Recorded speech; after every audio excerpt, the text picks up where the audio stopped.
শেষ 15-20 দিনের মধ্যে 11টা প্রাণ ঝরে গেছে। ওপার বাংলায় যারা সংখ্যালঘু তারা তো আদপে হিন্দু, আর হিন্দু মানেই ঐক্যহীন একটা জাতি। বলবার কোনো ভাষা নেই। এগুলো নিয়ে আর ইন্টারভিউ দিতে ইচ্ছে করে না যে মানুষ কত অসহায় হয়ে গেছে। একজন বিধবাকে গণধর্ষণ করে গাছে বেঁধে চুল কেটে যাচ্ছে তাই ভাবে তার জীবনটাকে অতিষ্ঠ করে দিয়ে তাকে অপমানিত করা হলো, লাঞ্ছিত করা হলো, ধর্ষিতা করা হলো। অনুতাপ থাকবে কেন? তারা তো কাফেরকে যেখানে পাবে সেখানেই কেটে ফেলো, তারা মালাউনকে যেখানে পাবে সেখানেই ভোগ করো। তারা তো চায় হিন্দু শেষ হয়ে যাক, হিন্দুর ভূমি থেকে, তার পিতৃপুরুষের ভিটে থেকে সে একেবারে উৎখাত হয়ে যাক। যেখানে একের পর এক এই রকম নৃশংস হত্যা হয়ে যায় সেখানে প্রশাসনের কোনো পদক্ষেপ নেই। যে মুসলমানরা তো ভেবেই নিয়েছে এটা তাদের বাপের সম্পত্তি। মহারাজজি, আমরা দেখতে পাচ্ছি বাংলাদেশে এই কয়েকদিনে পরপর হিন্দু মৃত্যুর ঘটনা খবর আসছে বারে বারে, কি বলবেন? কয়েকটা মৃত্যু নয়, 11 জনকে মেরে ফেলা হয়েছে। শেষ 15-20 দিনের মধ্যে 11টা প্রাণ ঝরে গেছে। সেখানে যেমন স্ত্রীলোক আছে, তেমন পুরুষ আছে, সেখানে যেমন ঘরের বউ আছে, কলকারখানার শ্রমিক আছে, কিন্তু প্রত্যেকে একটা বিষয়ে কমন, যে তারা প্রত্যেকে সংখ্যালঘু হিন্দু।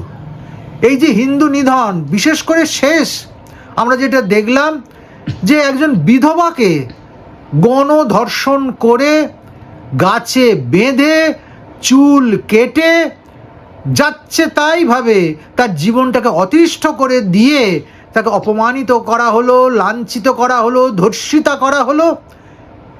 এরপর আর বলবার কোনো ভাষা নেই।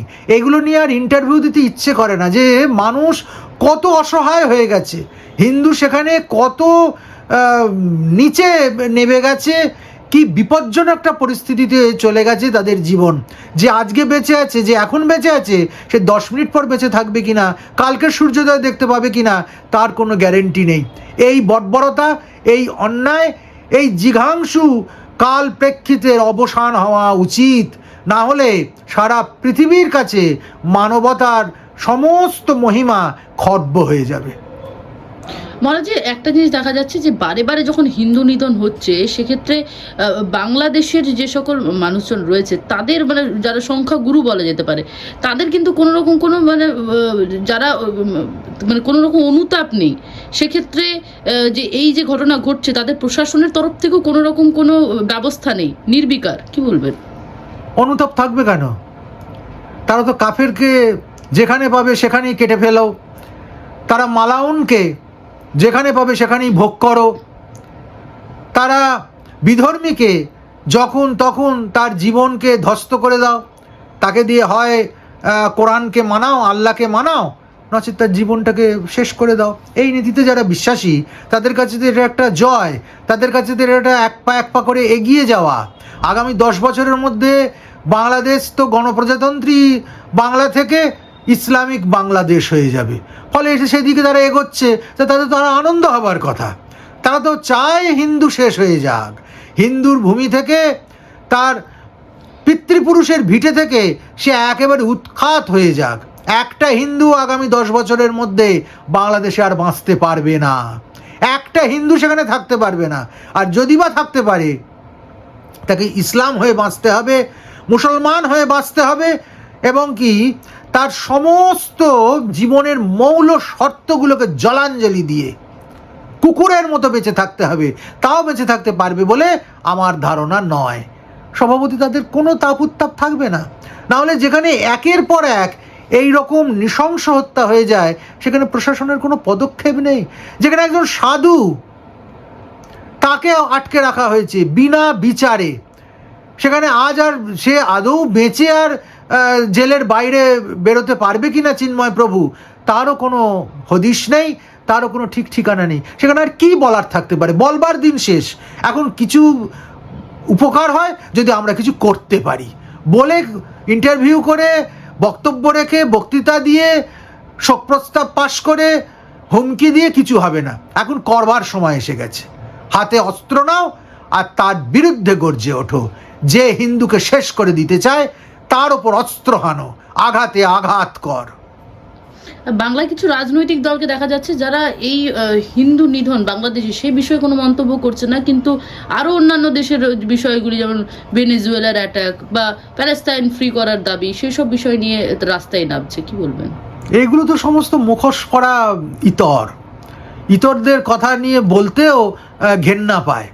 যারা বিদেশে কি হচ্ছে সেই নিয়ে মাথা খারাপ করে, মোমবাতি মিছিল করে, তারা দিনের পর দিন পথ হেঁটে পথ গরম করে, মানুষকে বিভ্রান্ত করে, অথচ আমার ঘরের পাশে আমার মা, আমার ভাই, আমার বোন, আমার আত্মীয়, আমার স্বজন, একই ভাষাভাষীর মানুষ, তারা যখন দিনের পর দিন ধর্ষিত, অপমানিত, তর্জিত, মানবভ্রষ্ট সব কিছু হারাচ্ছে, তখন তারা চুপ।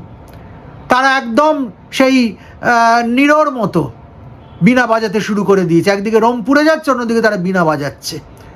এদের মুখোশ মানুষের কাছে খুলে গেছে, ফলে এদের সম্পর্কে কোনো ভাষা ব্যবহার করা, বাক্য ব্যয় করা সেটা বোকামি হবে। এদেরকে দেখলেই ঝাঁটাপেটা করা উচিত। এগুলো ঘর শত্রু বিভীষণ।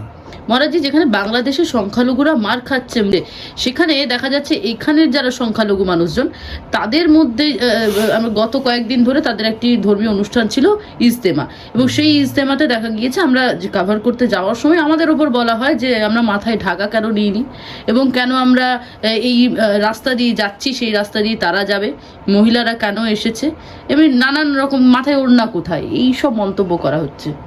এটা মানে তালিবান শাসন চলছে। মুসলমানরা তো ভেবেই নিয়েছে এটা তাদের বাপের সম্পত্তি এবং তাদের সর্বময় রক্ষা করতেই বসে আছে, তাদেরকে রক্ষা করবার জন্য।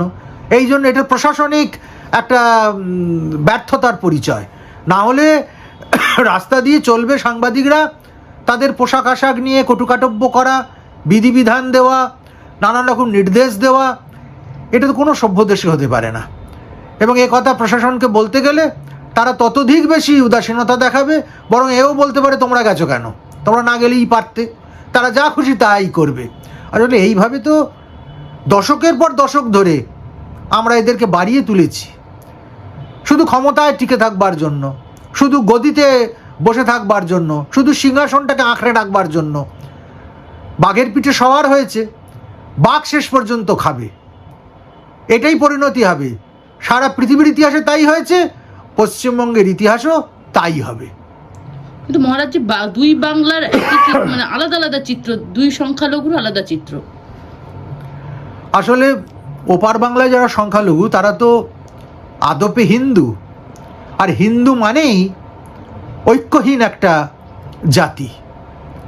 তারা মতের দ্বারা, পথের দ্বারা, সম্প্রদায়ের দ্বারা, বিভিন্ন ছোট্ট ছোট্ট নিত্যদিনের জীবনের এজেন্ডা নিয়ে তারা সব আলাদা আলাদা। আর এদেশে যারা সংখ্যালঘু মুসলিমরা, তারা কিন্তু অঙ্কের দিক থেকে, সরকারি অঙ্কের দিক থেকে সংখ্যালঘু, কিন্তু মনে রাখতে হবে তারা কিন্তু এখন আর সংখ্যালঘু নয়। আগামী 5-7-10 বছরের মধ্যে তারাই কিন্তু এখানকার সংখ্যাগুরু হয়ে যাবে, যেভাবে তাদের ক্ষমতা, তাদের বার বৃদ্ধি হওয়া শুরু হয়েছে। অতএব যারা সংখ্যাগুরু হতে যাচ্ছে ওই খতরনাক মুসলমানরা, তারা তো তাদের হাব ভাব, আচার আচরণ তা সব যদি বুঝিয়ে দিচ্ছে যে এই দেশের প্রশাসনকে, এদেশের নিয়মকে, আইন কানুনকে তারা বুড়ো আঙুল দেখায়। খুব ছোট্ট একটা উদাহরণ, একটা হিন্দুর ছেলে বাইকে করে যাচ্ছে, যদি হেলমেট ছাড়া সে যায় তাহলে তার প্রতি পুলিশের যে আচরণ হবে, আর একটা মুসলমানের ছেলে যদি হেলমেট ছাড়া যায় তার প্রতি আচরণ কি হবে? যারা বাইকে চাপে, যারা রাস্তায় হাঁটে, তাদেরকে তার বলে বোঝাতে হবে না, নতুন করে বিতর্কটার ওস্কাতে হবে না। এত কিছুর পরও কি বুঝিয়ে দিতে হবে যে এদেশে সত্যি সত্যি সংখ্যালঘু কারা আর সংখ্যাগুরু কারা? অতএব দুদেশের সংখ্যালঘুদের মধ্যে আচরণ এবং প্রতিক্রিয়া দুরকম হবে, কিচ্ছু করবার নেই। আরো ভালো ভালো খবর দেখতে সাবস্ক্রাইব করুন বাংলা হান্টের ইউটিউব চ্যানেল। বাংলা হান্টের আরো খবর দেখতে নজর রাখুন। বাংলা খবর মানেই বাংলা হান্ট।